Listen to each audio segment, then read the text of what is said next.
আসসালামু আলাইকুম। এটিএন বাংলার গ্রামগঞ্জের খবরে সবাইকে স্বাগত জানাচ্ছি নাবিলা রহমান। শুরুতেই সংবাদ শিরোনাম।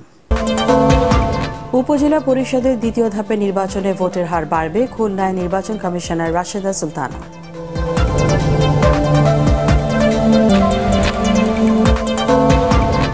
এবং লালনের বাণী বিশ্বে ছড়িয়ে দিতে লালন একাডেমির পাশে থাকার প্রতিশ্রুতি এটিএন বাংলার চেয়ারম্যান ডক্টর মাহফুজুর রহমানের। শুনছিলেন সংবাদ শিরোনাম, এবার বিস্তারিত। উপজেলা পরিষদের দ্বিতীয় ধাপে নির্বাচনে ভোটের হার বাড়বে বলে আশা প্রকাশ করেছে নির্বাচন কমিশনার রাশেদা সুলতানা। খুলনার ফুলতলা উপজেলার প্রিজাইডিং কর্মকর্তাদের সাথে মতবিনিময় সভায় তিনি এই আশাবাদ জানান। ভোটার উপস্থিতি বাড়াতে প্রার্থীদের ভূমিকা রাখার আহ্বানও জানান নির্বাচন কমিশনার। মতবিনিময় সভায় 4 শতাধিক প্রিজাইডিং কর্মকর্তা অংশ নেন। অনুষ্ঠানে জেলা প্রশাসক, রিটার্নিং কর্মকর্তা সহ নির্বাচন সংশ্লিষ্ট কর্মকর্তারা বক্তব্য রাখেন। 21 মে অনুষ্ঠিত হবে উপজেলার দ্বিতীয় দফার ভোট। সামনের ভোটে ইনশাল্লাহ যদি অন্য কোনো প্রতিকূল অবস্থা না থাকে ভোটার বাড়বে। আর ভোটারকে আকৃষ্ট করার ব্যাপারে আমরা তো করেছি। আমি আপনাদের মাধ্যমে প্রার্থীদের কাছে অনুরোধ করব, ভোটার আনার দায়িত্ব মেইনলি প্রার্থীদের। আমরা যেটা করার দায়িত্ব, যেটা হলো ভোটাররা আসলে তার ভোটাধিকার প্রয়োগের জায়গাটা নিশ্চিত করা। আমরা কিন্তু সেটা করেছি। রাজনীতিতে কিছু পরিত্যক্ত মানুষ ঘুরে ঘুরে বিভিন্ন দল করে বলে মন্তব্য করেছেন পররাষ্ট্রমন্ত্রী ও আওয়ামী লীগের যুগ্ম সাধারণ সম্পাদক ডক্টর হাসান মাহমুদ। রাজনীতির এসব পরিত্যক্ত ব্যক্তিদের কথার কোনো মূল্য নেই বলে জানান তিনি। চট্টগ্রামের রেড ক্রিসেন্ট সোসাইটির জেলা ইউনিটের নবনির্বাচিত কার্যনির্বাহী কমিটির অভিষেক ও বিশ্ব রেড ক্রিসেন্ট দিবসের আলোচনা সভায় মন্ত্রী বলেন, নির্বাচনের পর প্রধানমন্ত্রী শেখ হাসিনাকে বিশ্ব নেতারা অভিনন্দন জানানোয় রাজনীতির এসব পরিত্যক্ত ব্যক্তিদের মাথা খারাপ হয়ে গেছে। নগরীর আন্দরকিল্লার জেলা রেড ক্রিসেন্ট সোসাইটির মাঠে আয়োজিত অনুষ্ঠানে বাংলাদেশ রেড ক্রিসেন্ট সোসাইটির চেয়ারম্যান অধ্যাপক ডাক্তার এম.ইউ. কবির চৌধুরী, চট্টগ্রাম জেলা রেড ক্রিসেন্ট সোসাইটির চেয়ারম্যান এটিএম পেয়ারুল ইসলাম বক্তব্য রাখেন। নির্বাচনের পর 80টা দেশের রাষ্ট্রপ্রধান, সরকার প্রধান, মাননীয় প্রধানমন্ত্রীর সরকার মাননীয় প্রধানমন্ত্রীকে অভিনন্দন জানিয়েছে। মার্কিন যুক্তরাষ্ট্রের প্রেসিডেন্ট তিনি চিঠি লিখে বলেছেন আমাদের সম্পর্ককে নতুন উচ্চতায় নিয়ে যেতে। এতে এই যে ব্যক্তি বিশেষ রাজনীতির ব্যাংকদের মাথা খারাপ হয়ে গেছে এবং ব্যাংকের মতো এই জন্য বেশি বেশি লাফাচ্ছে। অপরিকল্পিত খননের কারণে মানিকগঞ্জে অস্তিত্ব সংকটে পড়েছে পদ্মা, যমুনা, ইছামতি সহ প্রসিদ্ধ বেশ কয়েকটি নদী। সুপেয় পানির সংকট ছড়িয়ে পড়েছে জেলায়। হুমকিতে পড়েছে চাষাবাদ, প্রাকৃতিক জীববৈচিত্র্য ও পরিবেশ। পরিস্থিতিতে উদ্বেগ জানিয়েছেন বিশেষজ্ঞরা। মানিকগঞ্জ প্রতিনিধি শহীদুল ইসলাম সুজনের পাঠানো রিপোর্ট জানাচ্ছেন কেরামতুল্লাহ বিপ্লব। মানিকগঞ্জের বিভিন্ন উপজেলা আর গ্রামের ভেতর দিয়ে জালের মতো ছড়িয়ে আছে 241 কিলোমিটার নদী। পদ্মা, যমুনা ছাড়াও ইছামতি, কালীগঙ্গা, কান্তাবতী, গাজীখালী, ধীরাই, ধলেশ্বরী সহ অন্তত 11টি নদীর প্রবাহ একসময় সচল ছিল এই জেলায়। এখন তার অর্ধেকই পানিশূন্য, ধুধু বালুচর।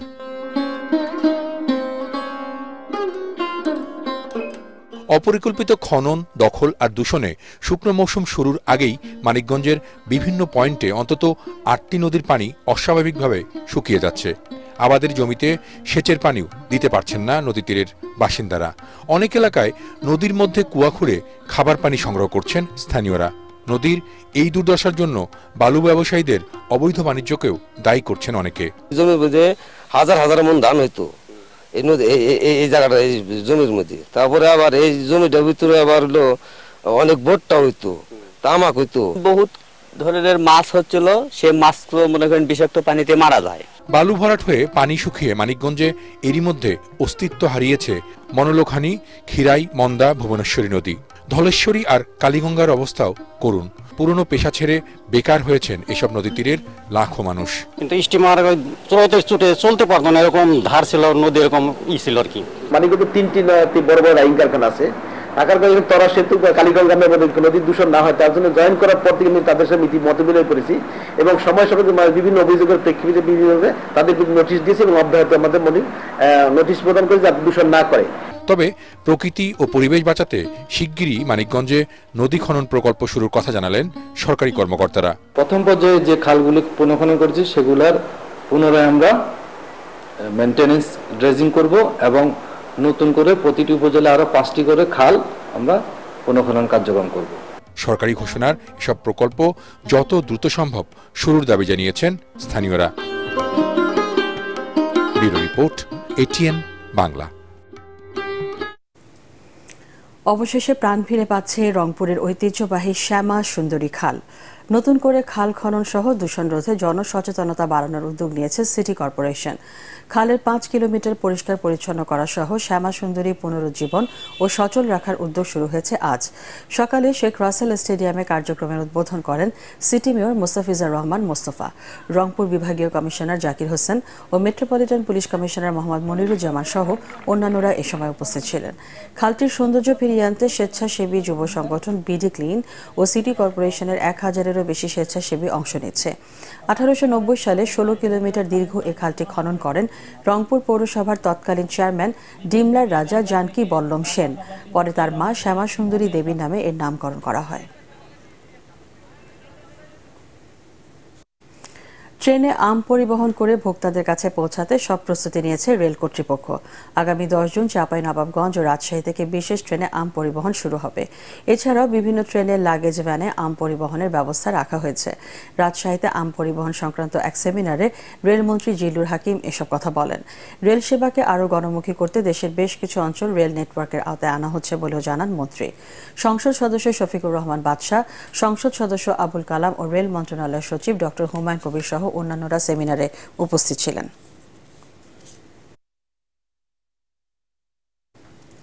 এবছর মুগ ডালের বাম্পার ফলন হয়েছে ঝালকাঠিতে। হাসি ফুটেছে চাষিদের মুখে, যা জেলার চাহিদা মিটিয়ে এখন পাঠানো হচ্ছে দেশের বিভিন্ন প্রান্তে।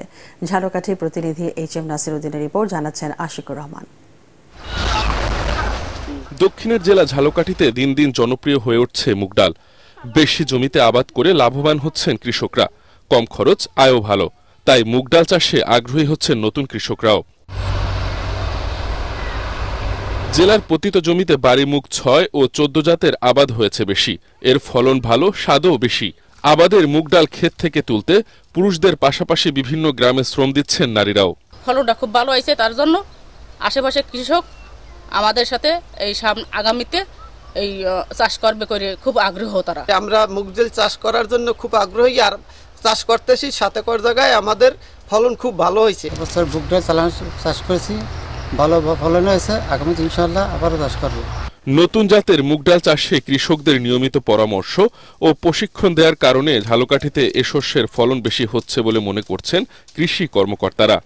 জেলা এবং উপজেলা পর্যায়ের কর্মকর্তাগণের পরামর্শ এবং প্রযুক্তির মাধ্যমে চাষ করার কারণেই কিন্তু তাদের এই ফলন বৃদ্ধি পেয়েছে এবং এতে করে তারা আর্থিকভাবে যেমন লাভবান হচ্ছে, তেমনি অনেক কৃষক কিন্তু এই মুগ চাষের পাশাপাশি কিন্তু মুগের বীজও উৎপাদন করতেছে। কৃষকরা পর্যাপ্ত প্রশিক্ষণ ও পরিকল্পিত চাষাবাদের সুযোগ পেলে জেলায় নতুন নতুন শস্য চাষী কৃষকদের আগ্রহ বাড়বে বলে মনে করছেন কৃষি কর্মকর্তারা। Bureau report, ATN Bangla. লালনের বাণী সারা বিশ্বে ছড়িয়ে দিতে লালন একাডেমির পাশে থাকার প্রতিশ্রুতি দিয়েছেন এটিএন বাংলা ও এটিএন নিউজের চেয়ারম্যান ডক্টর মাহফুজুর রহমান। শুক্রবার সন্ধ্যায় কুষ্টিয়া লালন মাজার পরিদর্শন শেষে তিনি একথা বলেন। আগামীতে লালন একাডেমির শিল্পীদের গান এবং অনুষ্ঠান এটিএন বাংলা ও এটিএন নিউজের প্রচারের আশ্বাস দেন ডক্টর মাহফুজুর রহমান। কুষ্টিয়া থেকে তুহিন আহমেদের রিপোর্ট, জানাচ্ছেন জাহিদুল আলম। শুক্রবার মেহেরপুর সফর শেষে কুষ্টিয়ায় যাত্রা বিরতি করেন এটিএন বাংলা ও এটিএন নিউজের চেয়ারম্যান ডক্টর মাহফুজুর রহমান। ঘুরে দেখেন আধ্যাত্মিক সাধক বাউল সম্রাট ফকির লালন শাহের মাজার। ছেউরিয়ায় লালন মাজারে বসে উপভোগ করেন লালন একাডেমির শিল্পীদের পরিবেশনা।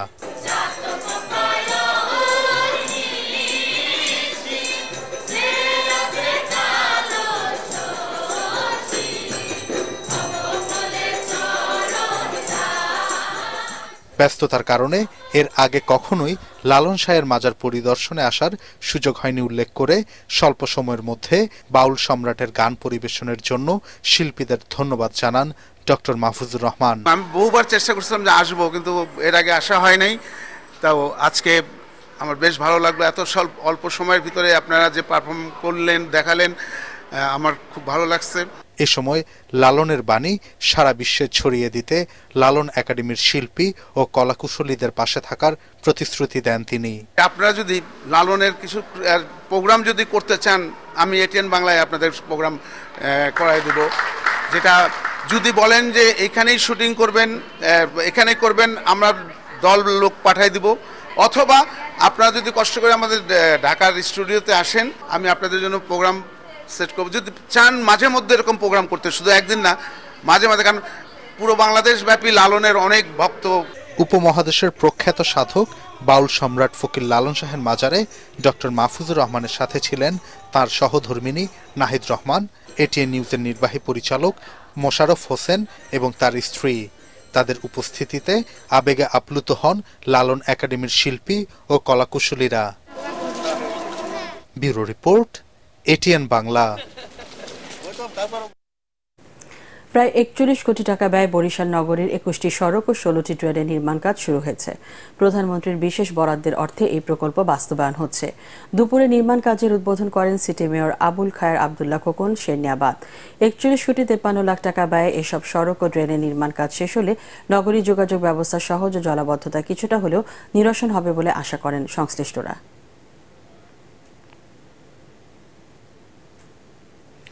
আদালতের বিচারিক কার্যক্রম সুষ্ঠুভাবে পরিচালনা ও মামলা দ্রুত নিষ্পত্তি করতে খাগড়াছড়িতে বিচার বিভাগীয় সম্মেলন অনুষ্ঠিত হয়েছে।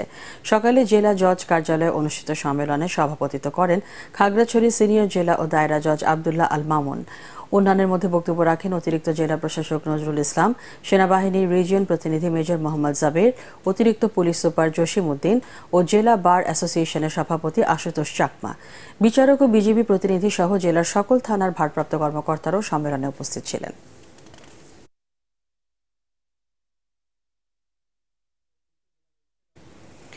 নাটোরের সিংড়ায় প্রথমবারের মতো অনুষ্ঠিত হল জিআই পণ্য মেলা। দুপুরে উপজেলা কোর্ট মাঠে মেলার উদ্বোধন করেন ডাক, টেলি যোগাযোগ ও আইসিটি প্রতিমন্ত্রী জুনায়েদ আহমেদ পলক।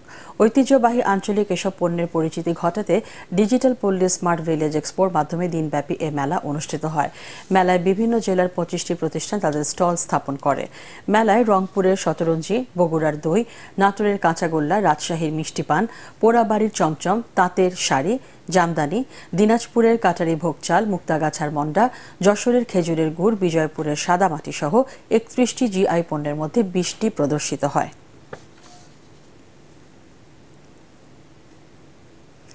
চট্টগ্রামের কর্ণফুলী নদীতে অনুষ্ঠিত হল সাম্পান বাইচ। নদীর দখল ও দূষণ প্রতিরোধে জনসচেতনতা তৈরিতে অনুষ্ঠিত হয় এই সাম্পান বাইচ। নগরীর অভয় মিত্র ঘাট থেকে চর পাথরঘাটা মাঠ পর্যন্ত প্রতিযোগিতায় বিজয়ী হন চর পাথরঘাটার তারেক মাঝির দল।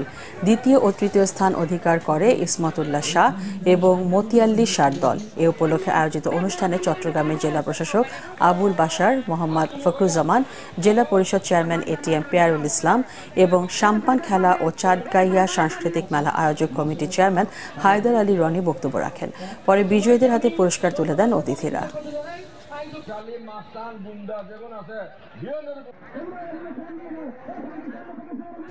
পরবর্তী সংবাদ দেখার আমন্ত্রণ জানিয়ে এখনকার মতো শেষ করছি গ্রামগঞ্জের খবর। এটিএন বাংলা সংবাদ ইউটিউবে দেখতে ব্রাউজ করুন youtube/ATN Bangla News।